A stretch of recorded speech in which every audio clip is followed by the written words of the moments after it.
Sekarang kita akan masuk ke pembahasan selanjutnya, yaitu bagaimana arsitektur aplikasi yang berbasis .NET Framework. Membuat aplikasi pada .NET Framework, kita akan membuat building blocks yang terdiri dari beberapa kelas. Kelas di dalam aplikasi bisa berjumlah sedikit atau banyak, tergantung dari kompleksitas aplikasi yang kita buat. Kelas-kelas akan berkolaborasi satu sama lain, dan pada saat dieksekusi akan menyediakan suatu fungsionalitas tertentu dari aplikasi kita. Pada C#, tugas pengembang aplikasi adalah membuat kelas-kelas yang bekerja satu sama lain, yang merepresentasikan bagaimana objek-objek di dunia nyata saling bekerja.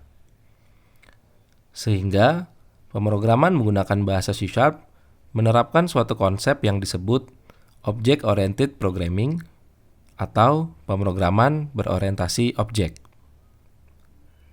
Kelas merupakan suatu kontainer. Sebuah kelas memiliki data atau atribut dan fungsi atau metode. Data atau atribut merupakan sebuah state atau sebuah kondisi dari suatu aplikasi. Sementara fungsi atau metode merupakan sebuah behavior yang menyebabkan suatu aplikasi dapat melakukan sesuatu. Ambil contoh kelas person atau orang. Kelas orang memiliki atribut seperti nama, alamat, atau tanggal lahir, yang merepresentasikan suatu state atau kondisi dari orang tersebut. Dan orang juga memiliki metode atau fungsi, seperti berbicara atau berjalan. Pada aplikasi yang sebenarnya, kita bisa memiliki 10, 100, atau ribuan kelas yang bekerja satu sama lain, di mana setiap kelas bertanggung jawab terhadap sebuah fungsionalitas. Misalnya, kita membuat kelas yang mengambil data dari user, memproses, dan menampilkannya kembali. Ketika jumlah kelas di dalam aplikasi terus membesar, maka dibutuhkan suatu cara untuk mengumpulkan kelas-kelas yang saling terkait. Konsep ini disebut dengan namespace. Namespace adalah kontainer untuk kelas-kelas yang saling berkaitan. Pada .NET Framework, kita memiliki banyak namespace, di mana satu namespace terdiri dari lebih dari 10 kelas.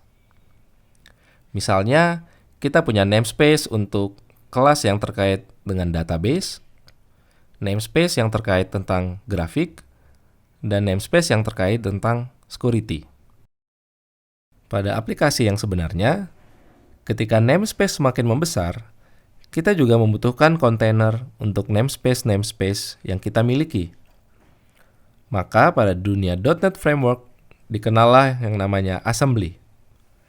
Assembly adalah kontainer untuk namespace yang saling berkaitan. Assembly pada dasarnya merupakan sebuah file fisik yang di dalamnya terdapat banyak fungsi namespace dan kelas yang bisa berupa sebuah file executable atau exe, atau dapat juga berupa sebuah DLL atau Dynamic Link Library.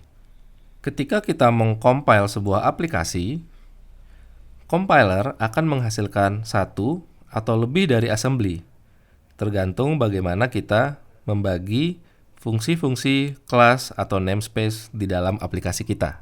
Mari kita lihat bagaimana mulai mengembangkan aplikasi menggunakan bahasa C#.